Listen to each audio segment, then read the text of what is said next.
Putin has left him as foreign minister for a very long time, must be 8 years now, so clearly he has Putin's confidence, and he is tough. Yes, I can see that. He used to, when he was at the UN, there was a blanket ban on smoking in the UN building from Kofi Annan. He just ignored it. He used to light up in Annan's presence, you know. So no, I think he would have been very pleased. See, the background there was Rudd had asked him not to go to Fiji. He didn't, I don't know what he said to Lavrov, but I know he'd asked. And so maybe Lavrov was, as it were, laying down a marker saying, mate, I can eat you. Yeah. When it comes to diplomacy, you may be good, I'm better. Thank you. Yes. Yes. The view about small states, I think Russia learned anything about Afghanistan?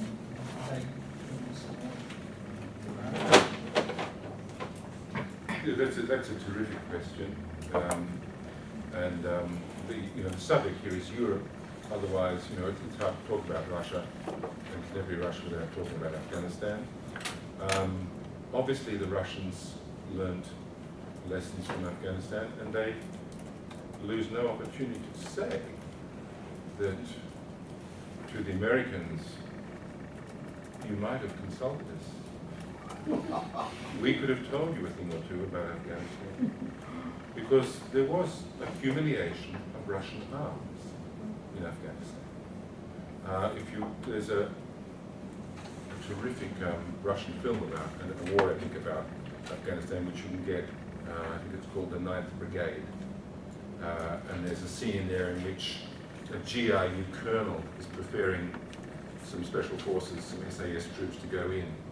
And he says to them, no one in history has ever successfully tamed Afghanistan. So I can only answer your question by saying the Russians learned something about Afghanistan. They knew that part of the world was difficult. They should never have gone in. I think they know that. And they went in because Brezhnev decided to go in. He had advice saying, don't go in. The military were very uneasy about it. The Russian military was trained to fight a war in Poland against the United States, Germany, and Britain on the flat plains of Europe. And his generals pointed out, you're not trained for that desert mountain warfare. But Brezhnev took the decision, the fateful decision. I'd just like to get 2 points of view. Obviously the former satellite Soviet states, what is their feeling towards the Russians and what is the Russians' feeling towards them? So maybe one can answer the Russian perspective, one can answer the small states perspective.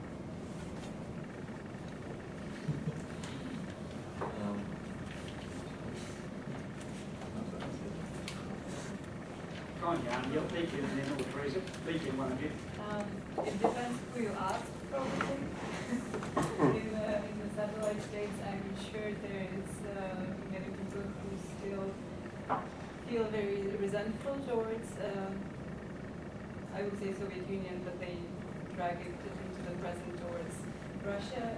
We just had the first round of a presidential election, first round of direct voting for a Czech president.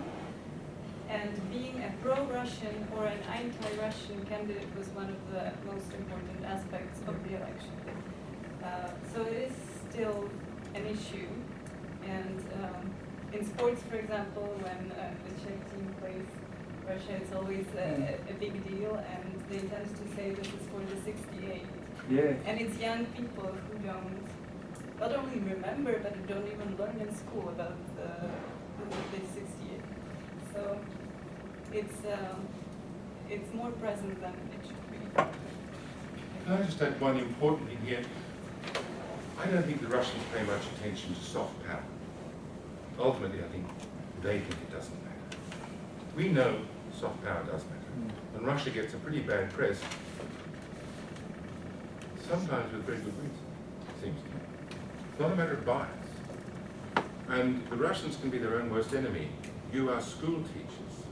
And I was saying to one of your colleagues earlier that, in my view, no one contributed more to the downfall of the Soviet Union than the Soviet school teachers. because they brought up a generation of people who were able to think independently and to say this system ain't working. But the most recently published guide for Russian history teachers, published in 2006 by a school textbook commission appointed by Mr. Putin, contains the following lines. This is a guide for history teachers, it's not the actual textbook. Most members of the Russian political class consider Russia's present borders unnatural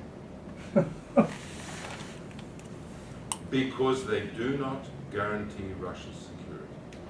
If you write that in a textbook, does not an Estonian or a Ukrainian or a Belarusian citizen have a right to say, why is that there? Is there any illusion to where they should be? Well, the response would be, it's a school textbook. We don't control the school textbook. Okay. Perhaps one more. Quick one. We done? Sorry. No, quick one. Kyle, just quick question. You know, we heard a lot in Australia, we hear a lot about Asian values.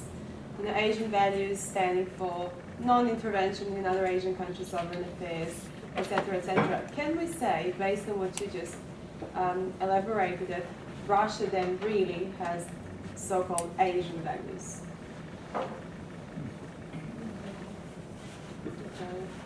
Well, first of all, sorry, I don't want to be merely mouthed about this and engage in bureaucratic weasel words. I think the whole notion of Asian values is bunk. I've never seen them actually. Really? I've never seen them defined for me. What are Asian values?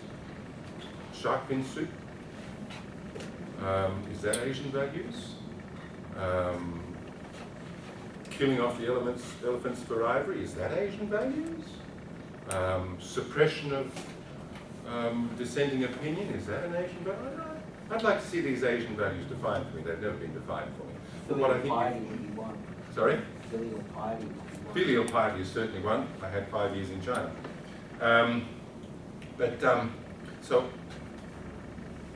I challenge the premise of your question, but what I would say is that the Russians themselves point out that aspects of their politics are the words you would know. They use 2 words, Asiatic and Byzantine.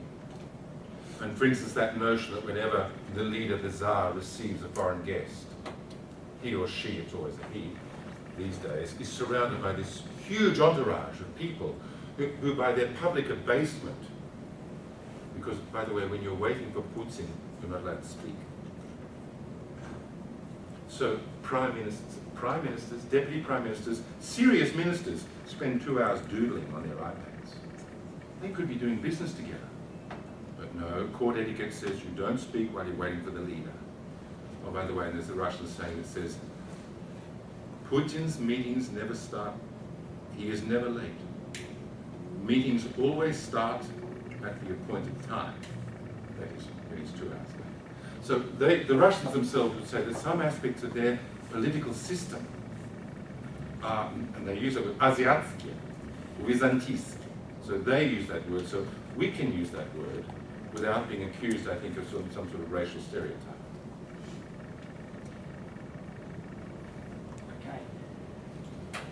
Good luck, you I'm sorry, I just got one really quick question. For the 2 young Europeans that are with us, are you optimistic about the future of your countries and the EU as a... Oh, well, yeah, it's a... Of our country in the EU. Well, just perhaps just your country, because I know we're running out of time. Yeah. No, it's this is a really individual question or personal, as I understand it. And unlike most of the Czechs, I would say, I am really optimistic about our future and about our future in the EU. And now they would stone me if I said that back home, probably even in the Eurozone. So Yes. that's not a majority. And Tereza? Yes, even more so after a year in Australia. Let's an optimistic note, I'm going to finish our time here today. Again, thank you very much indeed to Kyle and Tereza for their work in that session. Again, I think